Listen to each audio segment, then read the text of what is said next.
Welcome to Echoes of the Mind, where stories turn into movies, thoughts become vivid experiences, and every idea comes alive. Let's explore together. Picture this. A woman stands in her home office doorway, her hands trembling as she holds a laptop. On the screen, bank statements showing payments to hotels she's never been to, receipts for jewelry she's never received, messages to women she's never met. Behind that screen, the truth she's been denying for months finally becomes undeniable. Her husband, the man who vowed to forsake all others, has been living a double life. But this isn't just any betrayal. One of the women is her own sister. In exactly 48 minutes, this woman will stand in front of her entire family at a gathering meant to celebrate their marriage anniversary.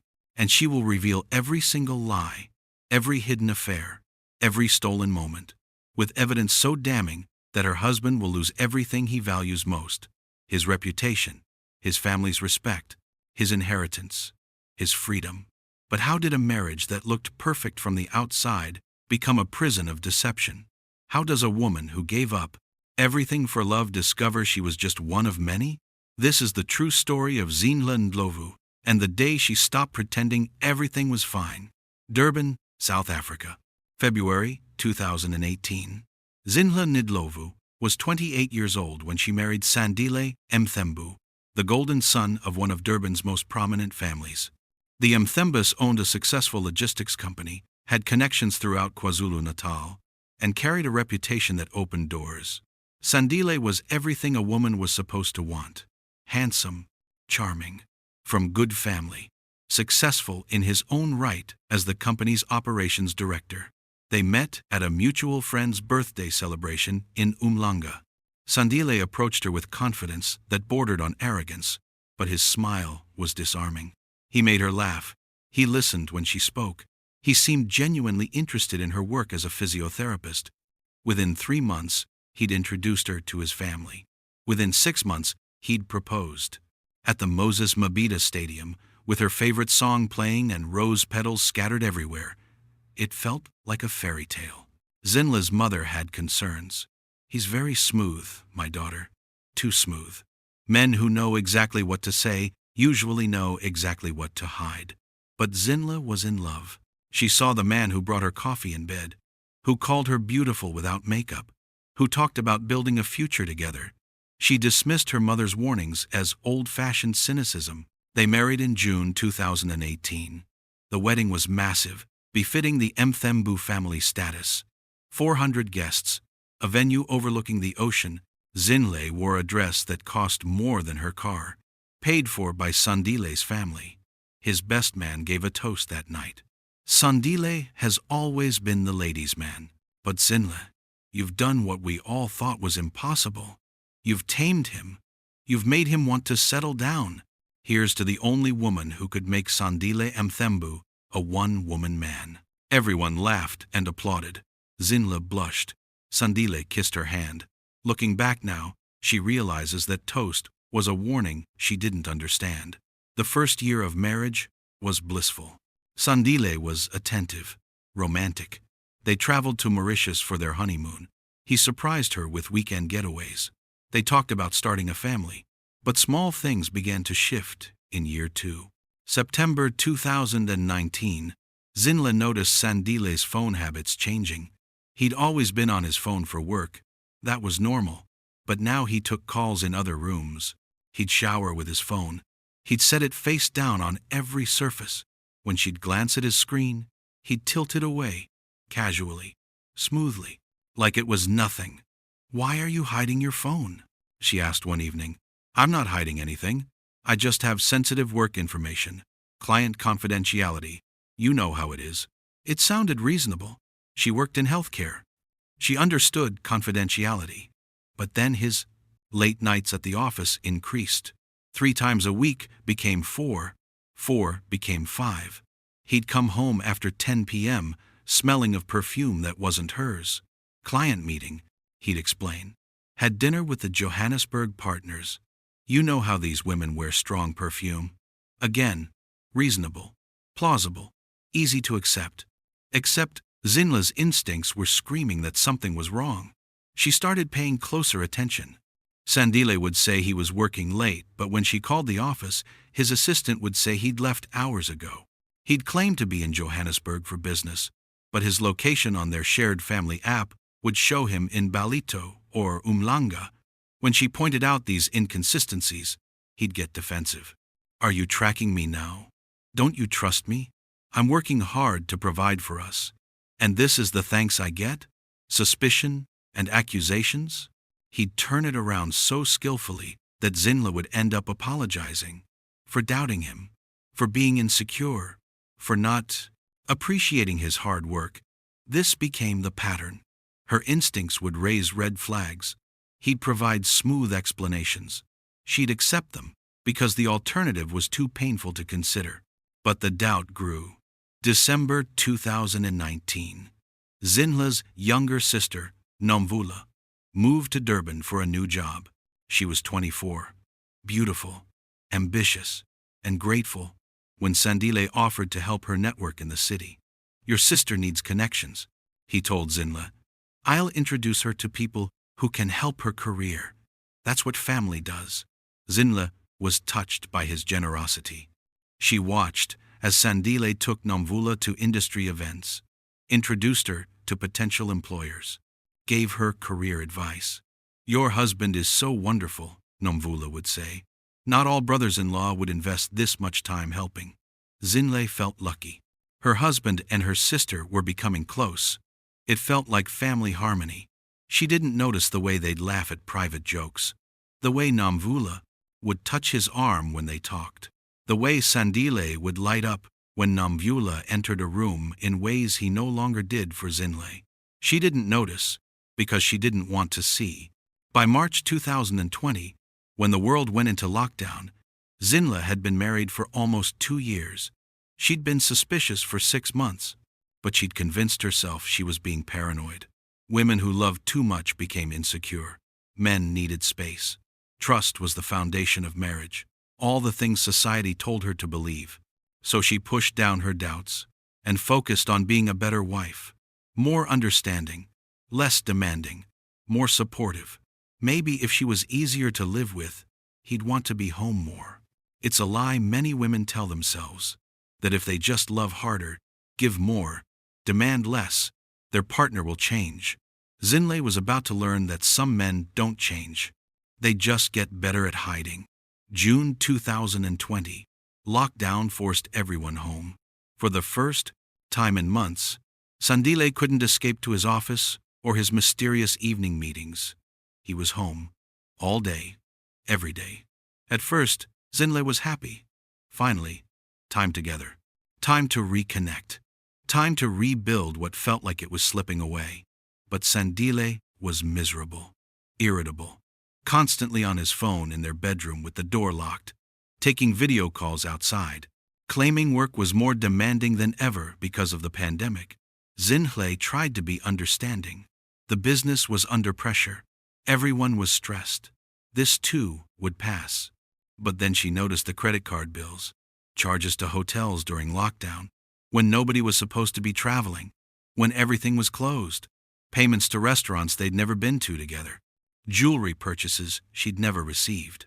When she asked about them, Sandile's explanations became more creative. Company expenses. I have to keep the corporate card transactions separate. Client gifts. You know we have to maintain relationships. That's from before lockdown. The billing is just delayed. Every answer was smooth, practiced, delivered with just enough irritation to make her feel guilty for asking. But Zinhle kept copies of the statements. Without quite knowing why, she started building a file. August 2020. Lockdown restrictions eased. Sandile went back to the office. Back to his late nights. Back to his perfume-scented shirts and his phone locked in the bathroom. But something in Zinhle had shifted. She wasn't accepting the explanations anymore. She wasn't apologizing for her suspicions. She was watching, waiting, collecting evidence. One Thursday evening, Sandile said he had a dinner meeting with potential investors from Cape Town. He'd be home late. Don't wait up. Zinhle said okay. But after he left, she did something she'd never done before.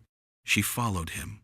She drove 3 cars behind him through Durban traffic, watched him pull into the parking lot of a boutique hotel in Umhlanga, saw him meet a woman at the entrance, watched them embrace, watched him kiss her in a way he hadn't kissed Zinhle in months.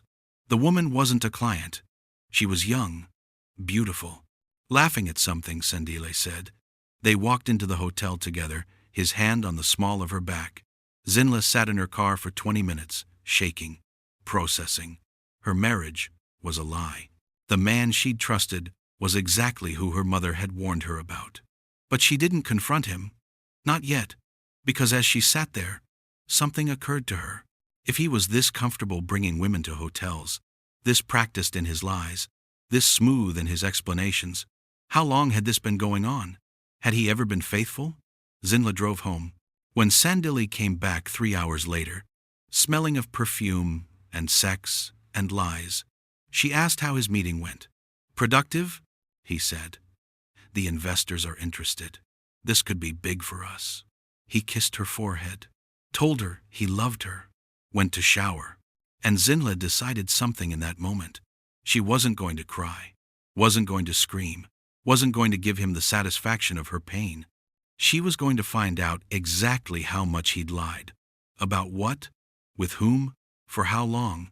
And then she was going to destroy him the same way he'd destroyed her, methodically, completely, with evidence so overwhelming he couldn't lie his way out. The next morning, Zinhle called someone her cousin had used during her divorce, a private investigator named Busisiwe. She specialized in infidelity cases. She was expensive, but thorough. I need everything, Zinhle told her. Every woman, every hotel, every lie, everything. Busisiwe's voice was kind, but professional. Most women don't want to know everything. It hurts too much. I need to know all of it. Okay, give me 3 weeks. Those 3 weeks were the longest of Zinhle's life. She went to work, came home, cooked dinner, had conversations with her husband, made love to him when he wanted, smiled at family gatherings. And inside, she felt like she was dying, but she kept going, because she needed the truth more than she needed peace. When Busisiwe finally called, Zinhle was ready. You should come to my office. This isn't information for a phone call. Zinhle drove to the small office in Westville. Busisiwe sat across from her with a thick folder. Before I show you this, I need to ask, are you sure you want to see? Because once you know, you can't unknow. Show me. Busisiwe opened the folder, and Zinhle's world shattered.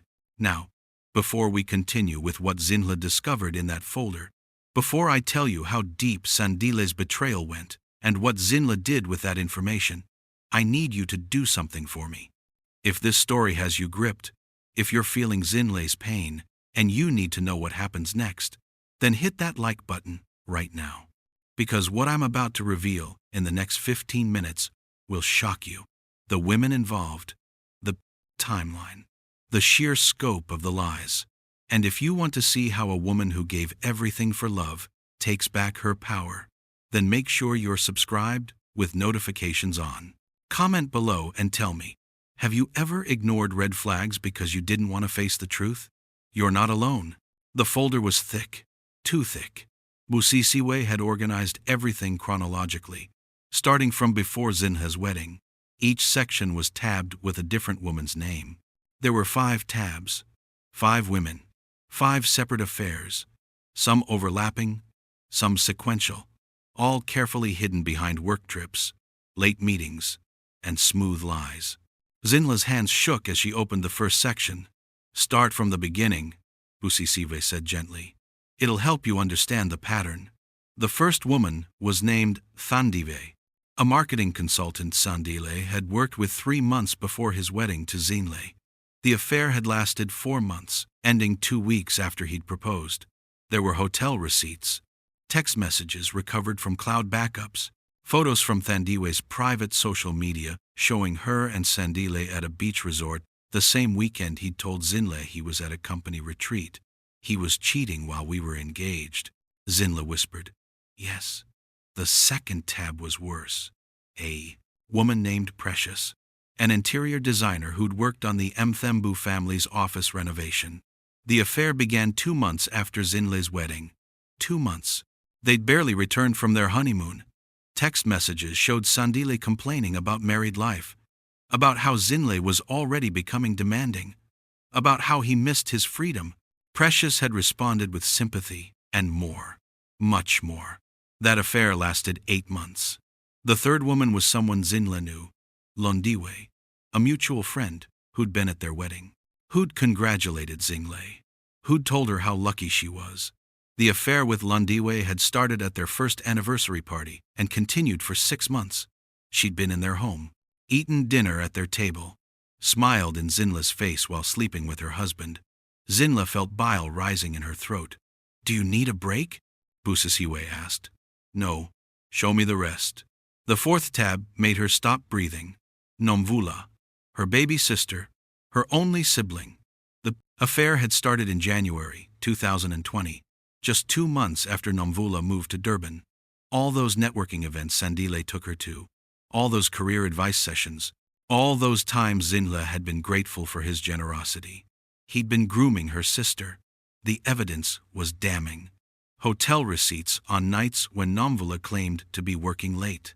Text messages where Nomvula called him "my king" and he called her "my queen." Photos of them together at restaurants Zinhle had never been to. But the worst part was the messages where they talked about Zinhle. Sandile writing, "She's so naive, so trusting. She actually thinks I'm at the office." Nomvula responding, "Part of me feels guilty, but you make me feel things she never could give you. Don't feel guilty. What we have is real. What I have with her is obligation." Zinhle's vision blurred. Her sister. Her own sister. "There's one more," Busisiwe said quietly. Zinhle didn't think she could take more. But she opened the fifth tab. The current woman. Active. Ongoing. A woman named Mbali, who worked at their family company as a junior accountant. Young. 23 years old. Fresh out of university. The affair had been going on for 4 months. The same woman Zinhle had seen him with at the hotel in Umhlanga. But this time, the evidence showed something different. Sandile wasn't just sleeping with Mbali. He was making promises. Text messages talked about leaving Zinhle, about starting fresh, about how Mbali was the one he truly loved. He'd told her he'd ask for a divorce as soon as the timing was right, that he'd marry her properly. Zinhle closed the folder, stood up, walked to the window. For several minutes, she couldn't speak, couldn't process the scope of the betrayal. 5 women, 5 separate lies, years of deception. Her own sister, girls barely out of university, friends who smiled in her face, and through it all, Sandile coming home to her bed, kissing her, telling her he loved her, making her feel crazy for suspecting. "How long did you know?" Zinhle finally asked, her back still to Busisiwe. "About what?" "That it was this bad. How long into your investigation?" Busisiwe was quiet for a moment. 3 days. "But I needed to be thorough, to get everything, so you'd have options." "Options?" "For what you want to do next. Some women want divorce evidence. Some want to confront. Some want to expose. Some want revenge. What do you want, Zinhle?" Zinhle turned around. Her tears had stopped. Something harder had replaced the pain. "I want him destroyed, completely. I want everyone who knows him to see exactly who he is. His family, his friends, his colleagues, everyone. That's a dangerous path. I don't care.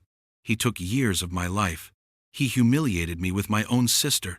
He made me feel crazy for seeing the truth. I want him to feel a fraction of what I'm feeling right now." Busisiwe nodded slowly. "Then we need to plan carefully. This isn't just about exposure. It's about strategy. About hitting him where it hurts most." Where does it hurt most? His reputation, his family's respect, and the Mthembu family business. Over the next 2 hours, Zinhle and Busisiwe developed a plan. First, they needed more evidence. Not just photos and text messages, but video, audio, undeniable proof that would stand up to scrutiny and leave no room for his smooth explanations. Second, they needed timing. The Mthembu family had a tradition. Every September, they held a massive family gathering to celebrate their late patriarch's birthday. All the cousins, uncles, aunts, business partners. It was the most important event of their year. This September would mark Zinhle and Sandile's second anniversary. The family gathering would double as their anniversary celebration. 3 months away. Enough time to gather irrefutable evidence. Third, they needed to protect Zinhle's position. Sandile came from wealth. His family had lawyers, connections, power. If Zinhle moved wrong, they could bury her. But if she moved strategically, she could use their love of reputation against them. The Mthembus value image above everything, Busisiwe explained. Public embarrassment is their worst nightmare. If you expose Sandile in front of the whole family, in front of their business associates, they won't be able to protect him without destroying their own reputation. And my sister? Busisiwe's expression was grim. That's your call. She's family. She stopped being my sister when she slept with my husband. Then she gets exposed too. Zinhle left that office with the folder under her arm and a plan forming in her mind. For the first time in months, she felt clarity, purpose, control. She wasn't a victim anymore. She was a woman with evidence, a strategy, and nothing left to lose. The next 3 months were the hardest and strangest of Zinhle's life. She went home to a husband who didn't know she knew, who still kissed her goodbye in the morning and hello at night, who still made love to her when the mood struck him, who still lied to her face about where he'd been and who he'd been with. But now Zinhle knew, and she played along perfectly. She smiled. She cooked his favorite meals. She attended family dinners. She made plans for their anniversary celebration. And in secret, she worked with Busisiwe to gather more evidence. They installed tracking software on Sandile's phone when he left it charging overnight. They tracked his locations, recorded phone calls, documented every hotel visit, every restaurant, every lie. Busisiwe's team followed him, photographed him with Mbali. With other women, Zinhle didn't even recognize. The man was insatiable in his appetite for conquest and deception. But the most painful surveillance was of Nomvula. Zinhle watched video footage of her sister meeting Sandile at hotels, watched them laugh together over drinks, watched them kiss in parking lots, watched her sister betray her in real time. She wanted to confront Nomvula immediately, to scream, to demand answers, but Busisiwe counseled patience. If you confront her now, she'll warn him. He'll destroy evidence. He'll create counter-narratives. You need the element of surprise. So Zinhle kept pretending. She had lunch with Nomvula, asked about her love life, listened to her sister lie about being single and focused on career. Have you met anyone special? Zinhle asked once, watching her sister's face carefully. Nomvula smiled. Not yet. But I'm not worried. The right man will come along when it's time. The right man. As if Sandile was right. As if stealing her sister's husband was destiny. Zinhle wanted to throw her wine in Nomvula's face. Instead, she smiled and said, I hope you find someone as wonderful as Sandile. Nomvula's smile faltered for just a second, then recovered. Yeah, you're really lucky. Lucky. That word would haunt Zinhle later. August 2021. The evidence was overwhelming. 3 months of documentation, dozens of hours of video, hundreds of text messages and emails, bank statements showing thousands spent on hotels, gifts, dinners. Busisiwe compiled it all into a comprehensive presentation. Photos, videos, text message, screenshots. A complete timeline of Sandile's affairs spanning 3 years. This is nuclear, Busisiwe said. Once you deploy this, there's no going back. His reputation will be destroyed. Your marriage will be over. Your relationship with your sister will likely never recover. Are you absolutely sure? Zinhle looked at the presentation. Years of lies organized into 30 slides. I'm sure. Then let's talk about delivery. The plan was simple, but devastating. The family gathering would be held at the Mthembu family estate in Umhlanga. 80 people expected. Dinner, speeches, celebration. Sandile's father would give a speech about family values and legacy. Then Sandile and Zinhle would say a few words about their marriage. That's when Zinhle would take over. She'd connect her laptop to the projector set up for family photos, and she'd play her presentation for everyone to see. Every photo, every text, every lie, every woman, including Nomvula. They won't be able to look away, Busasiwe said, and they won't be able to deny it. You'll have shown them everything in front of everyone who matters to the Mthembu family. What if they try to stop me? They will, but if you can get through even 5 minutes of that presentation, the damage is done. People will have seen enough. Word will spread. Screenshots will circulate. What happens after? Chaos, anger, probably threats, but also accountability. Sandile won't be able to lie his way out of video evidence. His family will have to choose between protecting him and protecting their reputation. Most likely, they'll cut him loose. And legally? With this evidence, any divorce will be in your favor. Infidelity, multiple affairs, breach of marital contract. You'll get a good settlement. Settlement. Such a cold word for the end of everything she'd built. But it wasn't the money Zinhle wanted. It was justice. It was seeing Sandile's face when his lies were exposed in front of everyone he'd ever wanted to impress. It was taking back her power in the most public way possible. September 2021. The morning of the gathering, Zinhle woke up next to Sandile for what she knew would be the last time. He was still asleep, his phone buzzing with messages. Probably Mbali, probably Nomvula, probably women whose names Zinhle didn't even know. She looked at him, this man she'd loved, this man she'd trusted with her future, her body, her heart. He looked so peaceful, so innocent in sleep. She felt nothing. The love had died. The trust had shattered. All that remained was resolve. Zinhle got up, showered, and dressed carefully. She chose a red dress, bold, confident, the color of war. When Sandile woke, he smiled at her. You look beautiful. Thank you. Nervous about tonight? The whole family will be there. I'm ready. He pulled her down for a kiss. She let him. One last performance in a marriage built on performances. I love you, he said. She almost laughed. Instead, she said, I know. They arrived at the Mthembu estate at 6 p.m. The house was magnificent. Sprawling gardens, ocean views, staff preparing food, family members arriving in expensive cars. Zinhle's mother was there, having been invited as family. She pulled Zinhle aside. Are you okay, my daughter? You look different. I'm fine, Mama. Better than I've been in months. Her mother searched her face. What are you planning? Justice. Before her mother could ask more, Nomvula arrived. She hugged Zinhle, all smiles and sisterly affection. Sandile hugged her too, and Zinhle watched them carefully maintain appropriate distance. Masters of deception, both of them. Congratulations on 2 years, Nomvula said to them both. You two are relationship goals. Relationship goals, built on lies and betrayal. Thank you, Zinhle said. Tonight's going to be memorable.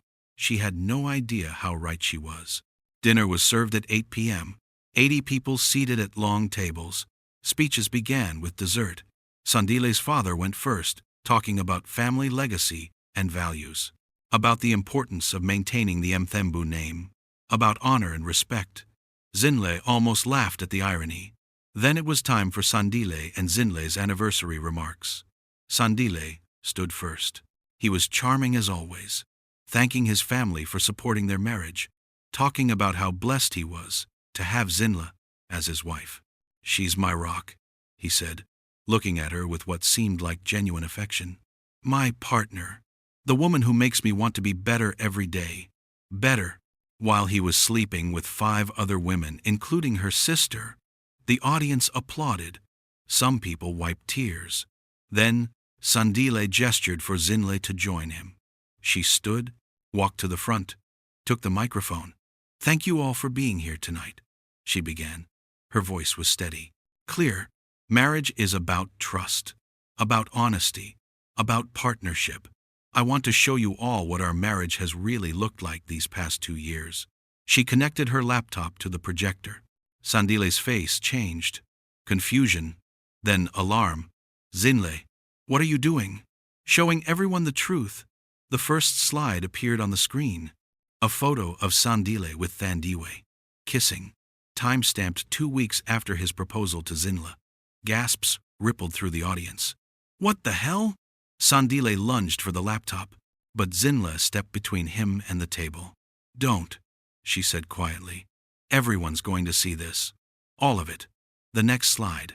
Text messages between Sandile and Precious. Explicit. Damning. Sandile's father stood up. Stop this immediately. But Zinhle clicked to the next slide. Photos of Sandile with Londiwe, their mutual friend. And then the slide. Everyone recognized. Nomvula. In the audience, Nomvula went pale. People started putting it together, looking at her, looking at Sandile. Realizing, Zinhle's mother stood up, looking at her youngest daughter with devastation. Nomvula? Tell me this isn't true. But the evidence was on the screen. Hotel receipts, text messages. My king, my queen. Conversations mocking Zinhle. Nomvula started crying. I'm sorry. I'm so sorry. Chaos erupted. Now, before I tell you how this night ended, before I reveal what happened to Sandile and Nomvula and what Zinhle did next, I need you to do something. If you've watched this far, if you're invested in seeing Zinhle's justice play out, then hit that subscribe button right now. Because what happens in the next 15 minutes is even more shocking. Family confrontations, life-changing decisions, and a woman who rebuilds herself from the ashes of betrayal. Drop a comment telling me, would you have exposed them publicly like this? Or would you have handled it differently?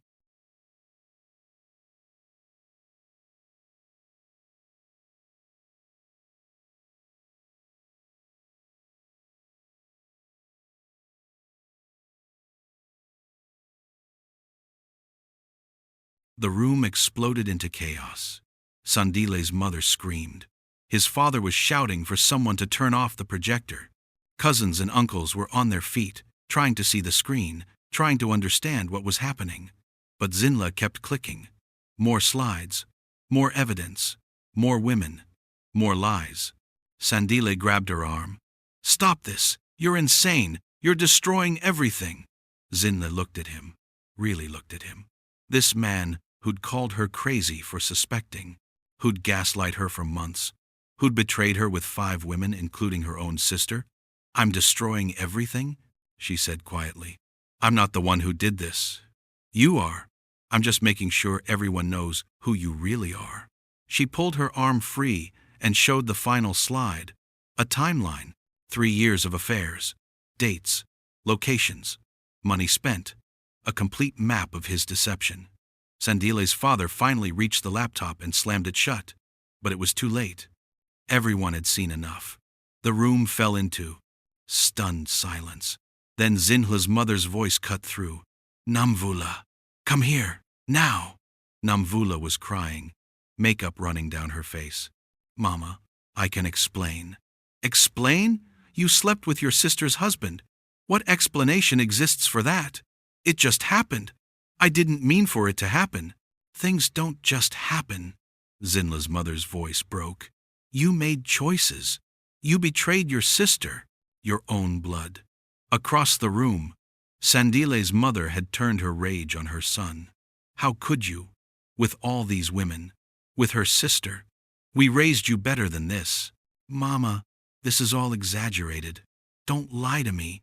I saw the evidence. I saw the messages. This is who you are? Sandile looked around the room for support, but his cousins were looking at him with disgust. His uncles were shaking their heads. Even his best man from the wedding, his childhood friend, couldn't meet his eyes.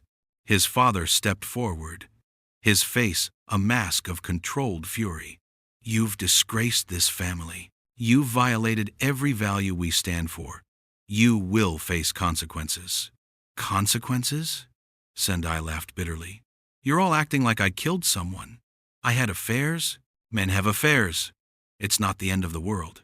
The casualness of his admission shocked everyone into silence again. He really didn't think he'd done anything that wrong. He genuinely believed this was normal, acceptable, just what men do. Zinhle felt her remaining love for him die completely in that moment. "Get out," Sandile's father said coldly. "Leave this house. You're not welcome here tonight. This is my family home. Not anymore. Get out before I have you thrown out." Sandile looked at Zinhle one last time. "You'll regret this. You've humiliated me in front of everyone. You'll pay for that." "No," Zinhle said clearly. "You'll pay. For years of lies. For using me. For thinking I was too stupid to figure it out. You're done, Sandile. Completely done." He stormed out. Several of his cousins followed, presumably to make sure he actually left. Then everyone's attention turned to Namvula. Zinhle walked over to her sister. Namvula looked up with tears streaming down her face. "Zinhle, please, I'm so sorry. I never meant to hurt you." "You never meant to hurt me? You slept with my husband for 8 months. You came to my house. You ate my food. You smiled in my face while betraying me with the person I trusted most. How is that not meaning to hurt me? It wasn't about you. It was about us. We had feelings." Zinhle slapped her. The sound echoed through the now quiet room. "Don't you dare make this romantic. He was using you. He told 5 different women they were special. You weren't special. You were convenient." Namvula sobbed harder. Their mother stood between them. "Zinhle, I understand your anger. But she's your sister. She stopped being my sister when she made her choice. I have nothing more to say to her." Zinhle turned to Sandile's parents. "I want a divorce. Immediately. And I want what I'm entitled to, according to the marriage contract." Sandile's father nodded grimly.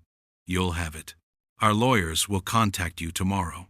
And I want a public apology from your family for what he did." His mother spoke for the first time since the reveal. "You want us to apologize publicly? That will destroy our reputation. Your son destroyed your reputation when he betrayed his wife with 5 women, including her sister. I'm just making sure everyone knows the truth. Either you apologize and take responsibility, or I release all this evidence to the media. Every news outlet in KwaZulu-Natal will have the full story by tomorrow morning." The threat was clear. The Mthembus valued their reputation above everything. A controlled apology was better than an uncontrolled media scandal. "We'll issue a statement," Sandile's father said, "supporting you and condemning our son's behavior." "Good. I'll be checking." Zinhle picked up her laptop and her purse. She looked around the room one last time. At the family who'd welcomed her. At the sister who'd betrayed her. At the destruction of everything she'd built. "If any of you knew and said nothing, you're complicit. If any of you suspected and didn't warn me, you're part of the problem. I don't want to see any of you again unless it's in a lawyer's office." She walked out of the Mthembu estate with her head high, her mother following behind her. As they drove away, Zinhle finally let herself cry. Not for Sandile, not for her marriage, but for the woman she'd been. The trusting, hopeful woman who'd believed in forever. That woman was gone, and Zinhle wasn't sure who she'd become in her place. The next morning, Zinhle's phone was flooded with messages. Friends who'd seen the evidence shared by guests. Colleagues asking if she was okay. Family members choosing sides. And dozens of messages from people she didn't know, having heard about the scandal through social media. Someone at the gathering had recorded parts of the presentation on their phone. The video was circulating, not publicly viral yet, but spreading through networks. Zinhle didn't care. Let it spread. Let everyone see what Sandile had done. The Mthembu family released their statement by noon. The Mthembu family is deeply ashamed of Sandile Mthembu's behavior. His actions do not reflect our family values. We stand with Zinhle Ndlovu and condemn all forms of infidelity and betrayal. Sandile will be stepping down from his position at Mthembu Logistics while he addresses his personal failings. It was carefully worded, protecting the family brand while throwing Sandile under the bus. Perfect. But Zinhle's phone rang with a number she didn't recognize. "Hello? Zinhle. It's Mbali, the young accountant. The current affair. What do you want?" "I need to talk to you. Please. Just 5 minutes." "Why would I talk to you?"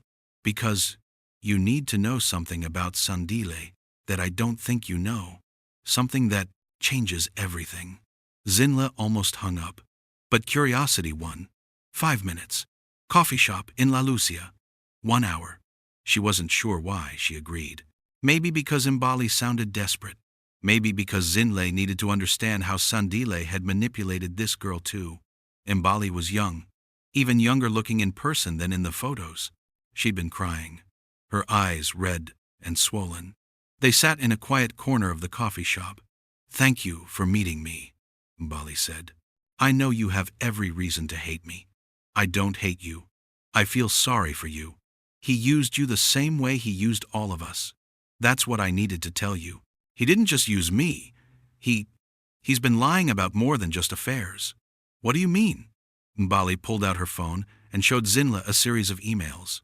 Company emails, between Sandile and suppliers, false invoicing, kickbacks, money being diverted from Mthembu Logistics into private accounts.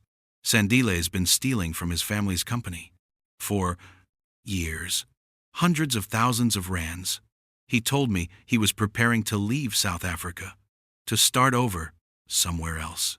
He wanted me to come with him. Zinhle stared at the emails. Corporate fraud, embezzlement.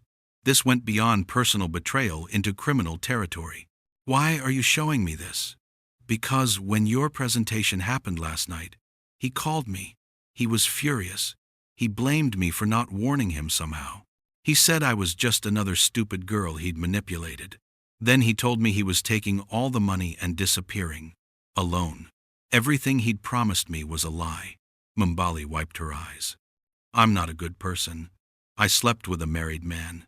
I knew it was wrong, but I genuinely thought he loved me, that we had a future. And then I realized I was just another victim. So I'm giving you this evidence because he deserves to face real consequences. Not just divorce. Prison." Zinhle looked at the young woman across from her. Yes, Mbali had made terrible choices. But she was also 23 and had been manipulated by a man twice her age who was skilled at deception. "What do you want me to do with this? Give it to his family, or the police, or both?" "I just want him to pay for everything he's done." Zinhle downloaded the files to her phone. "Thank you. And Mbali, get therapy. Learn from this. Don't let a man like Sandile define your future." Mbali nodded, tears flowing again. "I'm sorry. For everything. I know. Be better." Zinhle drove straight to her lawyer's office. She'd retained the best divorce attorney in Durban, a woman named Advocate Nkosi, who specialized in high-asset divorces with infidelity. "I have new information," Zinhle said, showing her the emails from Mbali. Advocate Nkosi's eyes widened as she read, "This is embezzlement.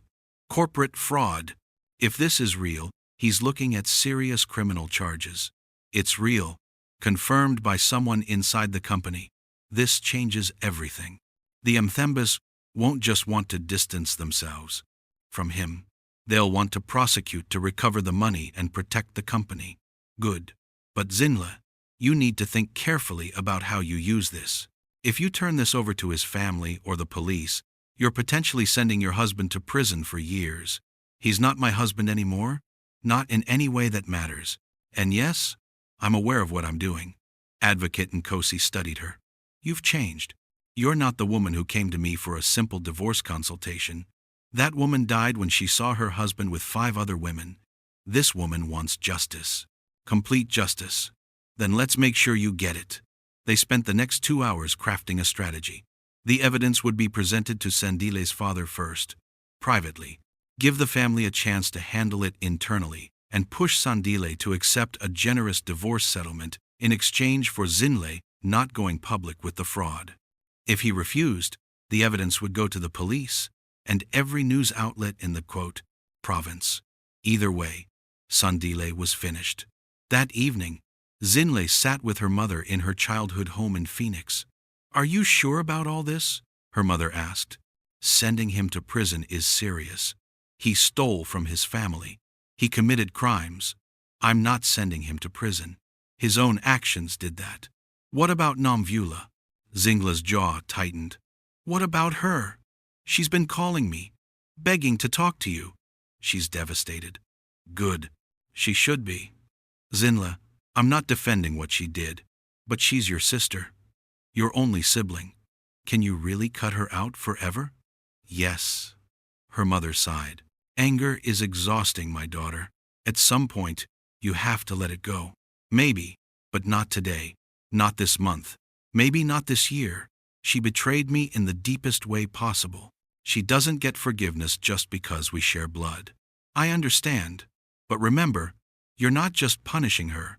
You're punishing yourself too. Family is complicated. Zinhle knew her mother was right, but she wasn't ready to face that truth yet. The next day, Advocate Nkosi arranged a meeting with Sandile's father at his office. Zinhle and her lawyer sat across from him and his legal team. You wanted this meeting, Sandile's father said coldly. What else do you want? We've agreed to the divorce terms. We've issued the public apology.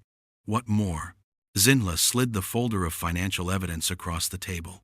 Your son has been embezzling from Mthembu Logistics for at least 3 years. Hundreds of thousands of rands. False invoicing. Kickbacks. Money diverted to offshore accounts. It's all documented here. Sandile's father opened the folder. His face went from cold to shocked to furious as he read. Where did you get this? That doesn't matter. What matters is what you do about it. His lawyers were frantically going through the documents, whispering urgently. This is real. One of them confirmed. These are our company emails, our accounts, our transactions. Sandile's father looked like he'd aged 10 years in 10 minutes. That boy, that stupid, selfish boy. He was planning to take the money and disappear, Zinhle said. Leave the country. Start over somewhere else. He was going to leave all of you holding the bag for his crimes. Where is he now? I don't know. But I have all this evidence. And I'm giving you a choice. What choice? Handle this internally. Make him return every rand. Fire him from the company permanently. And give me the divorce settlement I'm asking for without any fight. Do that, and this evidence stays between us. And if we don't, then I go to the police and the media, and the Mthembu family name gets dragged through a criminal investigation on top of the infidelity scandal. Your company's reputation gets destroyed. Your business partners lose confidence. Everything you've built gets questioned. It was a brutal ultimatum. But Zinhle was past caring about being nice. Sandile's father was quiet for a long moment. Then he nodded. You'll have your settlement, full amount, property, assets, everything in the prenuptial agreement. And I'll handle Sandile personally. I want it in writing. This week, you'll have it. As Zinhle and Advocate Nkosi left the office, her lawyer turned to her. You know he's going to find Sandile and possibly hurt him, right? When powerful men feel betrayed by their sons, things can get violent. That's not my problem. He made his choices. Now he lives with the consequences. But as they drove away, Zinhle felt something shift. She'd wanted revenge. She'd wanted Sandile destroyed. And now it was happening. His reputation was ruined. His family had disowned him. His career was over. He was facing potential criminal charges. She should feel victorious, satisfied, vindicated. Instead, she just felt empty. 2 weeks later, the divorce papers were finalized. Zinhle got everything she asked for. Half the value of their home, half their joint savings, her car, a generous settlement payment from the Mthembu family to compensate for emotional damages and to secure her silence about the embezzlement. Sandile didn't contest anything. Apparently, his father had tracked him down in Johannesburg, attempting to flee. The family had given him an ultimatum: return the money, sign the divorce papers, and leave KwaZulu-Natal permanently, or face criminal prosecution. Sandile chose survival over pride. Zinhle signed the final papers in Advocate Nkosi's office. How do you feel? The lawyer asked. Divorced. That's it? Zinhle looked at the papers. Years of her life reduced to legal documents and financial transactions. I thought I'd feel more. Happier. Relieved. Something. But I just feel done. Like closing a book I didn't enjoy but felt obligated to finish. That's normal. Revenge is satisfying in the moment, but afterward comes the emptiness. Now you have to figure out who you are without the anger driving you. I don't know who that person is yet. You'll figure it out. But Zinhle? Don't let what he did make you bitter. Don't let it stop you from trusting again. He was a terrible husband, but that doesn't mean all men are terrible. Zinhle nodded, but she didn't believe it yet. 1 month after the divorce, Zinhle ran into someone unexpected at the Pavilion Shopping Center, Londiwe, the friend who'd slept with Sandile. They locked eyes across the corridor. Londiwe looked like she wanted to disappear into the floor, but Zinhle walked up to her. "Can we talk?" Zinhle asked. "You want to talk to me?" "For a minute, just to understand." They sat at a coffee shop. Londiwe looked terrified. "I know, I'm the last person you want to see." Londiwe started. "What I did was unforgivable." "Yes, it was, but I want to understand why. We were friends. I trusted you. How could you do that?" Londiwe's eyes filled with tears. "I don't have a good answer. Sandile pursued me, made me feel special, told me his marriage was unhappy, that you two were growing apart. I believed him because I wanted to, because he made me feel things I hadn't felt in years." "So you knew he was lying to me, but did it anyway?" "Yes, and I've hated myself every day since. When I saw your presentation, when I saw all those other women, I realized I wasn't special at all. I was just another conquest. Another woman stupid enough to believe his lies. That doesn't make what you did okay. I know. I'm not asking for forgiveness. I don't deserve it. I just want you to know that I'm genuinely sorry, and that watching what he did to you, and what I helped him do, changed me. I've been in therapy. I'm trying to understand why I was capable of that level of betrayal." Zinhle studied her former friend. The affair had hurt, but it was nothing compared to what Sandile and Nomvula had done. "I appreciate the apology," Zinhle said finally. "I don't know if I'll ever forgive you, but I believe you're sorry, and I hope you become someone who wouldn't make that choice again." "I will, I promise." They parted without making plans to reconnect. Some friendships, once broken, can't be repaired, but at least there had been honesty. 3 months after the divorce, Zinhle got a text from a number she'd blocked. Nomvula. She almost deleted it without reading, but something made her open it. "Zinhle, I know you don't want to hear from me, but Mama is sick. She's in the hospital. Heart issues. The doctors say stress contributed. She's asking for both of us. Please. I know I don't deserve your presence, but she does.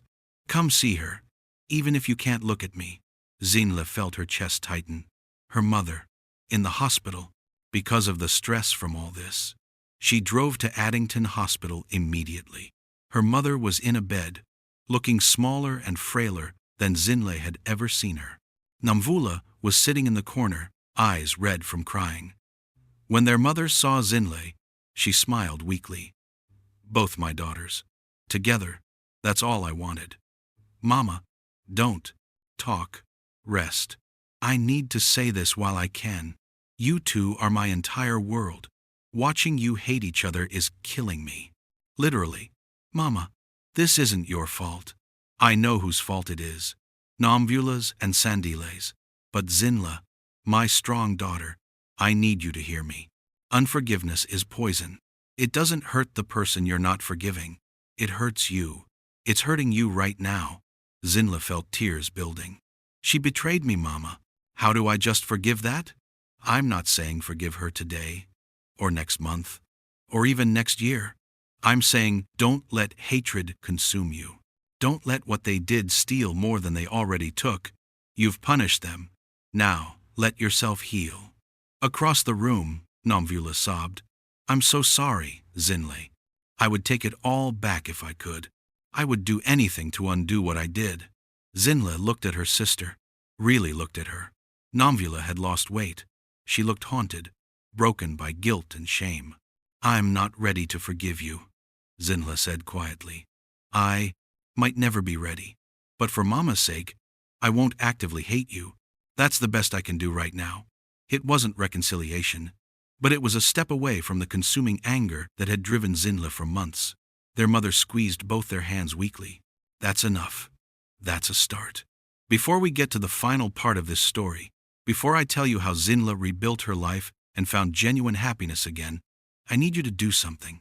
If this story has resonated with you, if you felt Zinhle's pain and admired her strength, then hit that subscribe button right now. Because the final 15 minutes show something even more important than revenge. They show healing. They show growth. They show a woman becoming whole again. Comment below and tell me, do you think Zinhle should eventually forgive her sister? Or are some betrayals unforgivable? Let's see how this story ends.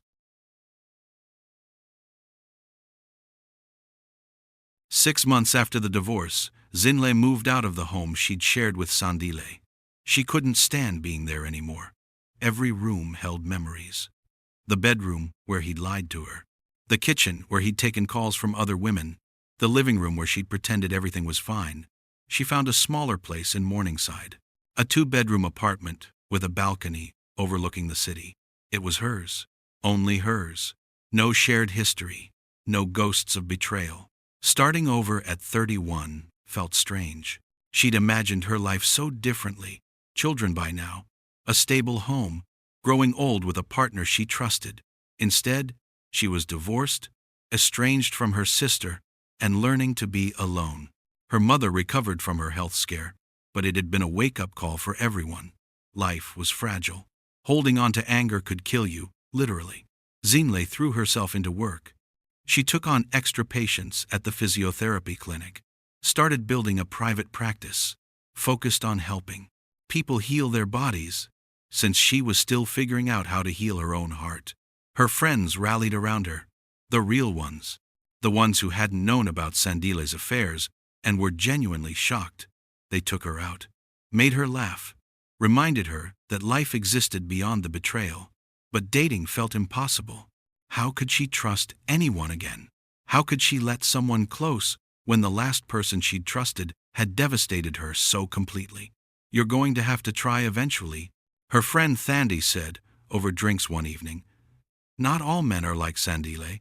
Statistically, enough of them are. That's bitterness talking. And I get it. But Zinhle, you're 31. Beautiful. Successful. Healed from what happened. Don't let him steal your future, along with your past. I'm not ready. Okay. But when you are, don't close yourself off completely. Promise me. Zinhle promised, though she didn't believe she'd ever be ready. 1 year after the divorce, Zinhle attended a medical conference in Cape Town.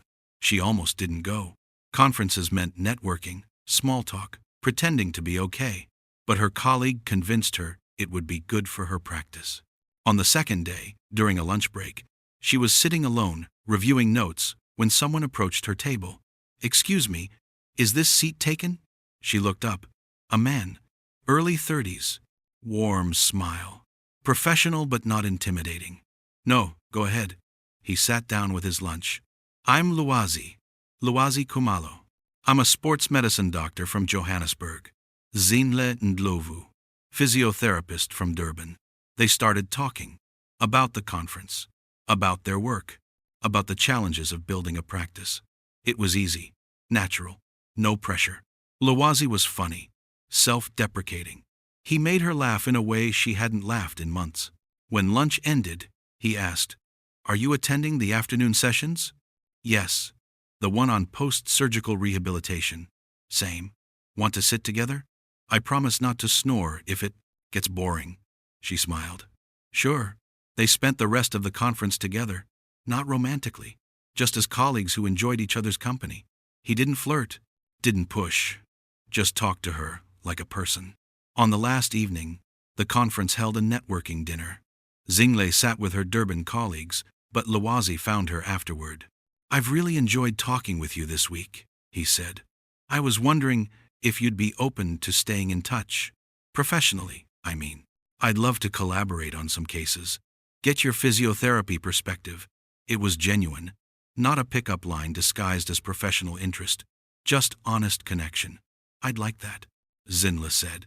They exchanged contact information, promised to email about potential collaborations. And that was it. No drama, no pressure. Just two people connecting. Over the next few months, Zinhle and Lawazi did collaborate professionally. He'd send her complex cases. She'd provide rehabilitation strategies. They'd video, call to discuss patient progress. Slowly, their conversations expanded beyond work. He'd ask how her day was. She'd share funny stories from the clinic. He'd tell her about his family. She'd talk about her mother's recovery. One evening, during a call that had stretched past midnight, Lawazi said something that surprised her. "Can I ask you something personal?" Zinhle tensed. "Depends on the question. You never talk about relationships or dating, and I've noticed you wear a wedding ring sometimes, but not always. I'm not trying to pry, but I care about you as a friend, and I want to understand what you're comfortable with." Zinhle looked at her hand. She hadn't realized she still put on her ring sometimes out of habit. "I was married. It ended badly. Really badly. I'm divorced now, but it's still complicated. I'm sorry. You don't have to talk about it if you don't want to." But surprisingly, Zinhle did want to talk about it. She gave him the condensed version. The affairs, the sister, the public exposure, the divorce. Lawazi listened without judgment, without trying to fix anything. Just listened. When she finished, he was quiet for a moment. "That's a lot to carry. I'm sorry you went through that. It is what it is. I'm healing, but it's made me very cautious about trusting people." "That's understandable. Trust isn't something you give easily after it's been shattered like that. Have you ever been through something like that?" "Not exactly. But my last relationship ended because she cheated. It wasn't as dramatic as what you went through, but it hurt. Made me question everything I thought I knew about her." "How did you move past it?" "Therapy, time, and accepting that her choices weren't a reflection of my worth. She cheated because of who she was, not because of who I was." Zinhle felt something shift. Someone who understood, who'd been hurt but hadn't let it make them bitter. "Are you dating now?" she asked. "Not seriously. I've been focused on building my practice, but I'm open to it when the right person comes along." The conversation hung there, weighted with possibility, but neither pushing. "I should let you go," Lawazi said. "It's late." "Yeah. Thanks for listening." "Anytime, Zinhle. Really. Anytime." 3 months later, Lawazi had a conference in Durban. He texted Zinhle, "I'm in town for the weekend. Want to grab dinner?" No pressure. Just two friends catching up. Zinhle hesitated. Dinner felt like a date, and she wasn't sure she was ready for dates.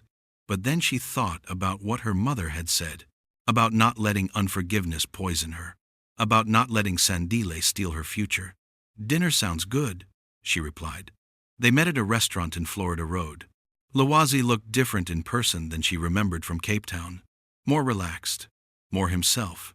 Dinner was easy. They laughed, shared stories, talked about everything and nothing. As the evening wound down, Lawazi walked her to her car. "I have a confession," he said. "What's that?" "This was absolutely a date. I know I said just friends, but I was lying. I've wanted to ask you on a real date for months. I just didn't want to push you before you were ready." Zinhle's heart beat faster. "And you think I'm ready now?" "I don't know. Are you?" She looked at him. This kind, patient man who'd listened to her pain, who'd never pushed, who'd respected her boundaries, who made her feel safe. "I don't know," she answered honestly. "I'm scared of trusting someone again, of getting hurt again, of being wrong about someone again. Those are all valid fears. But Zinhle, not everyone is Sandile. Some people are honest. Some people keep their promises. Some people would consider being with you an honor, not an opportunity to betray. How do I know you're one of those people? You don't. Not yet. But I'm willing to prove it. Day by day, action by action, for as long as it takes for you to believe it." Zinhle felt tears building. "That's a big promise." "I'm aware, but I mean it." She studied his face, looking for the smooth charm that Sandile had used to manipulate. But Lawazi wasn't smooth. He was earnest, vulnerable, real. "Okay," she said quietly. "Let's try. Slowly. Very slowly. Slow is perfect. I'm not going anywhere." He didn't try to kiss her, didn't push for more, just smiled, told her good night, and let her drive away. And for the first time since her marriage ended, Zinhle felt hope. 6 months into dating Lowazi, Zinhle realized something profound. This was what healthy love looked like. Lowazi didn't hide his phone, didn't take calls in other rooms, didn't have mysterious late nights. He was transparent about his schedule, his friends, his life. When she had doubts or insecurities triggered by her past, he didn't gaslight her. He listened, reassured her, gave her access to whatever she needed to feel secure. "I know trust is hard for you," he'd say, "so I'm going to make it as easy as possible. Ask me anything.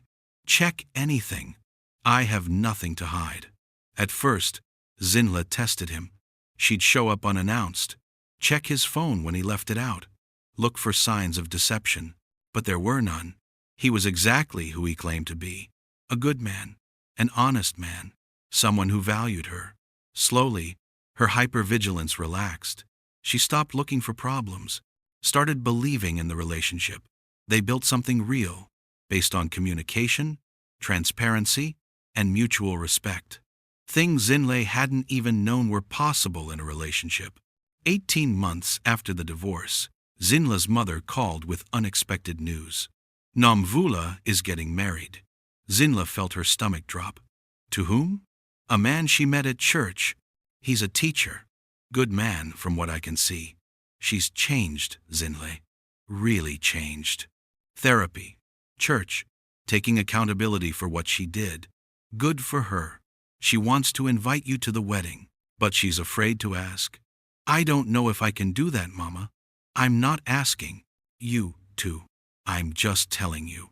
She's trying to rebuild her life, trying to become someone worthy of forgiveness. After they hung up, Zinhle talked to Lowazi about it. "Do you want to go?" he asked. "Part of me does. She's my sister, but another part of me is still so angry." Both those feelings can be true at the same time. You can love her and still be hurt by what she did. Do you think I should forgive her? I think forgiveness is a personal choice. No one can tell you when or how to do it. But I will say this: holding on to anger for too long becomes exhausting. At some point, you forgive not for them, but for yourself, to let go of the weight. Zinhle thought about it for days. Finally, she called Nomvula. It was the first time they'd spoken in over a year. "Zinhle?" Nomvula's voice was shocked. "I didn't think you'd call. Mama told me you're getting married." "Yes, his name is Saifo. He's nothing like Sandile. He's good, honest. He knows everything I did, and he's choosing to love me anyway. And that's good.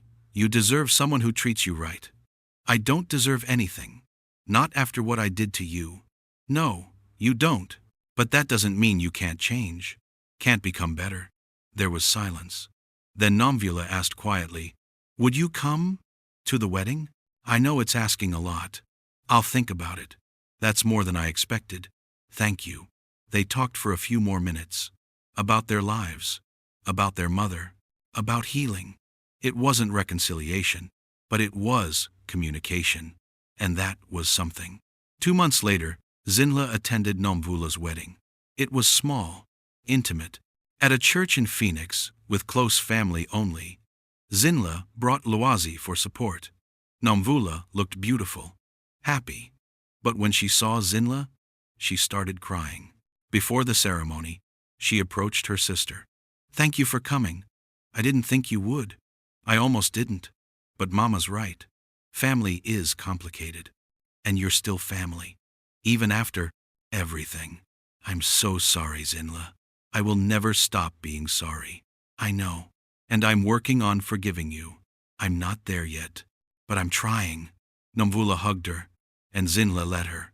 During the ceremony, watching her sister pledge her life to someone who chose her, knowing her worst mistakes, Zinhle felt something release.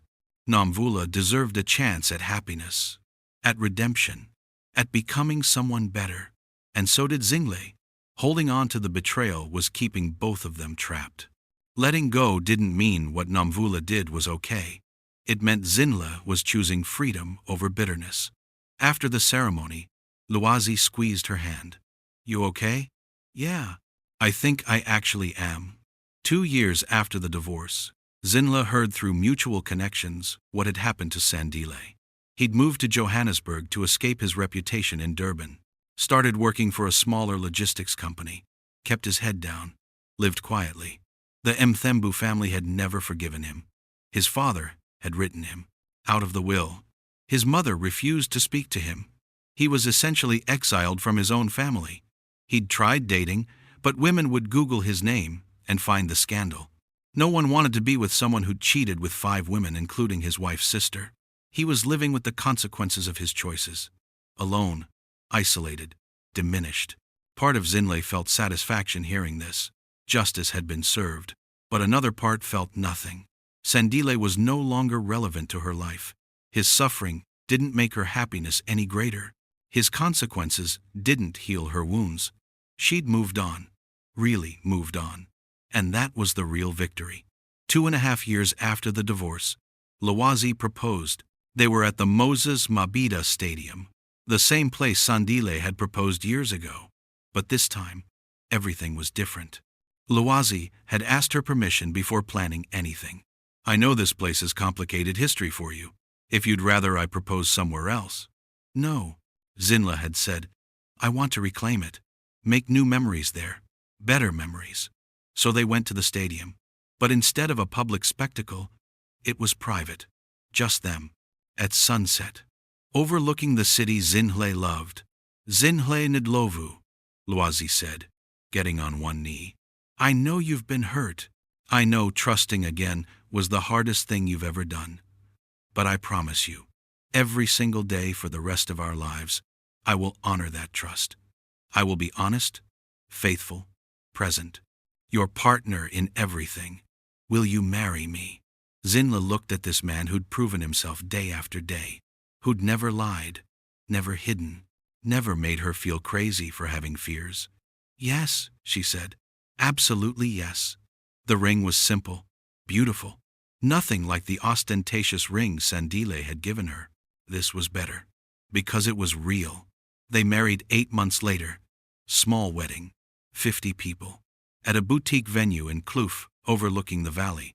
Zinhle wore a simple dress. Lwazi wore a suit. Their mothers cried. Namvula was there, in the audience, not in the bridal party. They were rebuilding slowly. But the fact that she was there at all was progress. Sandile, obviously, was not invited. Zinhle hadn't thought about him once while planning the wedding. During their vows, Lwazi promised to love her honestly. Zinhle promised to trust bravely. Both promises were hard-won. Both were deeply meant. After the ceremony, Zinhle's mother pulled her aside. "You look happy, my daughter. Really happy. Not the performance kind. The real kind." "I am, Mama. I really am. I'm proud of you. For surviving what you survived. For not letting it make you bitter. For choosing to love again. It wasn't easy. The best things never are. But look at you now. Married to a good man. Building a beautiful life. That's the best revenge. Living well." Zinhle realized her mother was right. All the public exposure, all the strategic revenge, all the consequences she'd engineered for Sandile, none of that had healed her. What healed her was time, therapy, rebuilding herself, learning to trust again, choosing a partner who valued honesty. The revenge had been satisfying, but the healing had been transformative, and healing was what mattered. 3 years after the divorce, Zinhle and Lwazi welcomed their first child, a daughter. They named her Nandi, after Zinhle's grandmother, a name meaning the sweet one. Holding her daughter for the first time, Zinhle felt overwhelming gratitude for surviving the betrayal, for not letting it break her permanently, for being brave enough to love again, for choosing a partner who would be a good father. If she'd stayed trapped in anger, if she'd let the betrayal define her, she wouldn't be here, holding this beautiful life, building this beautiful family. Sandile had taken a lot from her. Years, trust, innocence, her first marriage. But he hadn't taken everything. He hadn't taken her future, her capacity to heal, her ability to build something real. She'd given herself those things through hard work, therapy, and the courage to try again. 5 years after the divorce, Zinhle ran into someone she never expected to see again. Mbali, the young woman who'd given her the financial evidence against Sandile. They were at a coffee shop in Umhlanga. Mbali approached her hesitantly. Zinhle? I don't know if you remember me. I remember. How are you, Mbali? I'm good. Really good, actually. I got therapy. Changed careers. I work in social services now, helping young women avoid predatory relationships. I wanted to turn what I went through into something meaningful. That's wonderful. I've always wanted to thank you for not destroying me along with Sandile. You could have exposed me publicly, ruined my reputation, but you didn't. You were a victim too, just a different kind. He manipulated you. I still made choices, but I've learned from them. And I want you to know that watching you handle everything with such strength changed my life. You showed me what real strength looks like. Not revenge for revenge's sake, but strategic justice, and then moving on to build something better. Zinhle felt emotional. She'd never thought about how her actions might have influenced others. I'm glad you're doing well. Keep helping those young women. They need people like you who understand. After Mbali left, Zinhle sat with her coffee, reflecting. Her story had rippled outward, touching lives she didn't even know about, creating change beyond just her own healing. Maybe that was the real point. Not just surviving betrayal, but becoming someone who helps others survive it too. 7 years after the divorce, Zinhle got an unexpected message from Sandile.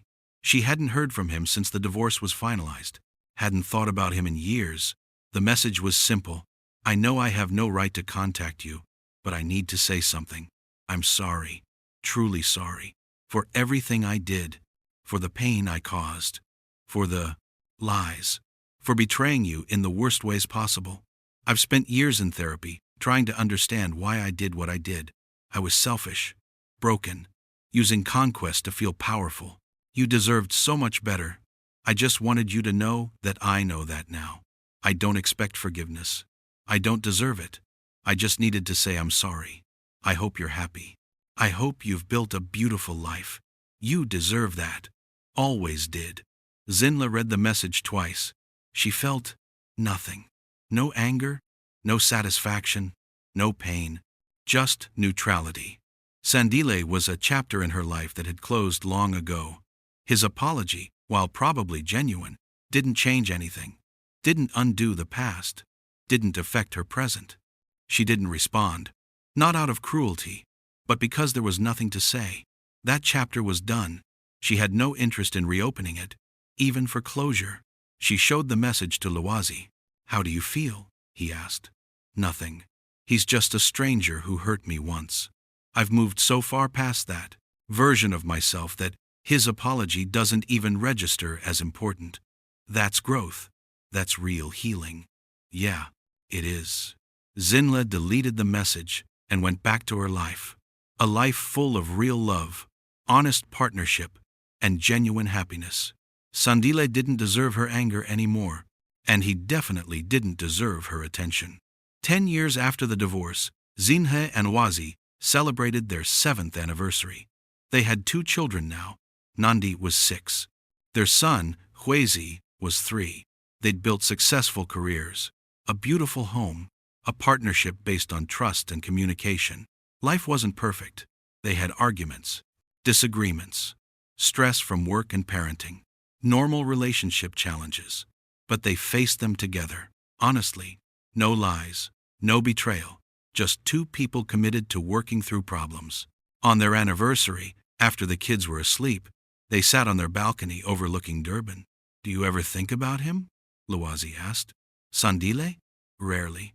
And when? I do. It's more like remembering a bad dream than remembering my actual life. That person, that marriage, it feels like it happened to someone else. Do you regret How you handled the exposure? Zinhle thought about it. The public presentation, the family gathering, the strategic revenge. No, I needed that. Needed to take back power. Needed to stop being a victim.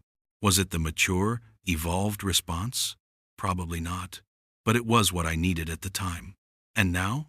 Now I know that the revenge gave me justice, but it didn't give me peace.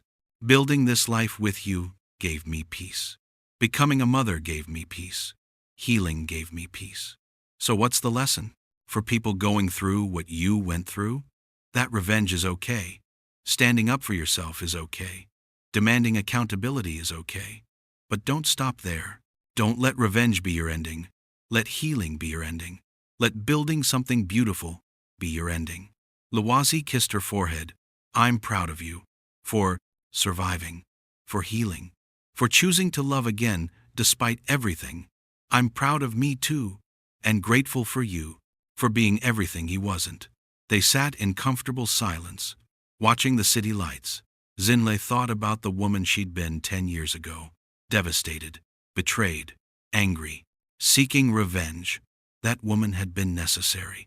She'd stood up, fought back, refused to be a silent victim. But this woman, the one she was now, was better, healed, whole, happy. Not because Sandile had been punished, but because she'd chosen to rebuild, chosen to trust again, chosen to love again, chosen to believe that one person's betrayal didn't define all relationships. That was the real victory, not the revenge, the rebuilding.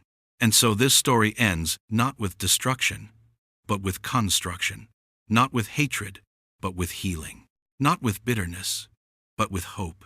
Zinhle Ndlovu was betrayed by her husband and her sister in the deepest ways possible.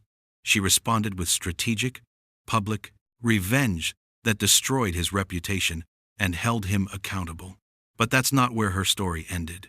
Her story ended with her choosing to heal, choosing to love again, choosing to build a life so beautiful that the betrayal became just a small, distant chapter in a much larger story of resilience and growth. Because the opposite of betrayal isn't revenge. It's trust rebuilt. It's love chosen consciously. It's happiness earned through healing. Zinhle found all of that and more. If you're going through betrayal right now, know this. The pain is real. The anger is valid. The need for justice is understandable. But don't stop at revenge. Don't let that be your story's ending. Stand up for yourself. Hold people accountable. Demand the respect you deserve. But then do the harder work, the healing work, the rebuilding work, the work of becoming someone who can trust again, love again, hope again. That's the real victory. Not making them hurt, but refusing to let their betrayal stop you from building something beautiful. Zinhle did it. And you can too. Stand up, fight back, then heal, then rebuild, then flourish. That's how you win. Not just the battle, but the war for your own happiness. Thank you for staying with me through this entire journey. If this story moved you, inspired you, or helped you in any way, please hit that like button, subscribe to this channel, share this video with someone who needs to hear it, and comment below. Tell me your story. Tell me what you're healing from. Tell me what you're building. Because we're all in this together. All surviving. All healing. All becoming who we're meant to be. Stay strong. Stay hopeful. And never let anyone steal your joy permanently. You deserve good things. You deserve honesty. You deserve love that honors you. Go build that. You've earned it.